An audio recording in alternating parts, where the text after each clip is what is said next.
যে আপনি বলছিলেন ভালো উইকেট পাওয়া গেছে ওয়েস্ট ইন্ডিজে গিয়ে বাংলাদেশ সে কারণে সেভাবে ব্যাটটা করতে পেরেছে। ব্যাটসম্যানরা রানে ফিরেছেন, আমরা লিটন দাসকে কিছু রান করতে দেখেছি, তানজিদ তামিম রান করছেন অফ অ্যান্ড অন আমরা দেখতে পাচ্ছি, অন্যদিকে অন্যরাও মোটামুটি রান করছেন আবার করছেন না। কিন্তু ক্যাপ্টেন নাজমুল হোসেন শান্তর অধারাবাহিকতার যে ধারাবাহিকতা সেটা তো চলছে, সেটা কি আসলে তার ক্যাপ্টেন্সির প্রেশার তিনি যতই অস্বীকার করুন না কেন সেটাই কি আলটিমেটলি কাল হয়ে দাঁড়াচ্ছে কিনা?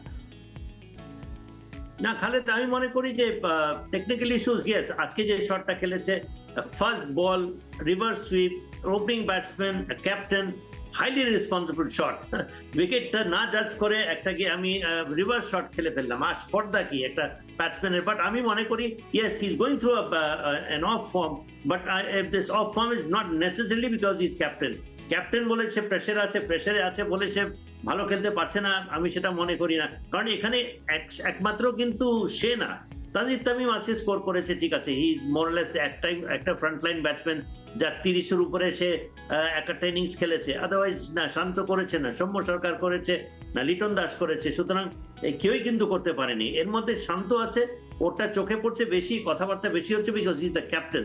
কোথায় he will lead from the front সেটা না করে সে ইরেসপন্সিবল শট, যেমন আজকের শটটা, আজকে যদি সাকিব এবং মাহমুদুল রিয়াদ না থাকতো তাহলে এই স্কোরটা দাঁড়াতো না, at least it's a fighting score. তার আমার মনে হয় যে আমাদের এই যে ফ্রন্টলাইন ব্যাটসম্যানদের যে সমস্যা, এটা কিভাবে যে সমাধান হবে গড নোজ।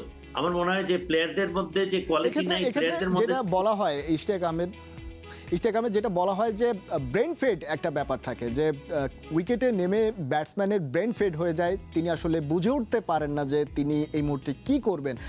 লিটন দাসের অনেক সময় এরকম আমরা হাফ শট খেলতে দেখি যে তিনি শট করবেন কি করবেন না কনফিউশন থেকে শেষ পর্যন্ত একটা ছক্কার বলও ক্যাচ হয়ে যায়। নাজমুল হোসেন শান্তর কি ওই সমস্যাটাই আমরা বেশি দেখছি কিনা? কারণ ক্যাপ্টেন্সির প্রেশার আপনি যেটা বলছিলেন সেটা হওয়ার কথা নয়, কারণ যে পরিমাণ সমালোচিত তিনি হয়েছেন সেখান থেকে তো তিনি কামব্যাক করেছেন, অর্থাৎ প্রেশারটা তিনি অ্যাভয়েড করতে পারেন।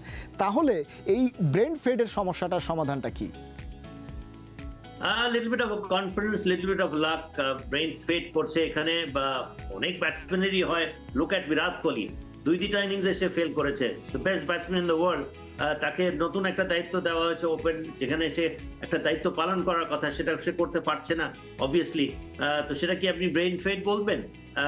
Just because it is Virat Kohli আমরা তাকে এক্সকিউজ করে দিচ্ছি। বাট এখানে কথা হচ্ছে যে শান্ত আর Virat Kohli are not in the same bracket. But শান্তর যে জিনিসটা হচ্ছে, আমার মনে হয় প্রত্যেকটা ব্যাটসম্যানের একটা পর্যায়ে একটু লাক প্রয়োজন আছে, এবং ভালো তো খেলেছে, এমন তো না যে সে ভালো খেলে এখানে আসে নাই, সে খুবই খারাপ সময় থেকে বেরিয়ে এসছে, খুব ভালোভাবে বেরিয়ে এসছে। তো ওইটুকু আস্থা আমাদেরকে একটু রাখতে হবে, একটু ধৈর্য ধরতে হবে। অ্যান্ড আমার মনে হয় যে হি needs to B little more confident. এখানে আমার মনে হয় কনফিডেন্সের একটা ব্যাপার স্যাপার থাকতে পারে। আদারওয়াইজ ওর মতো প্লেয়ার কন্টিনিউয়াসলি ফেল করেই যাচ্ছে। এই ধরনের প্লেয়ার একটা ইনিংস, দুইটা ইনিংস, তিনটা ইনিংস ম্যাক্সিমাম, বাট সে লাগাতার ফেল করছে, তার মানে এখানে তার হিউজ ল্যাক অফ কনফিডেন্স আছে।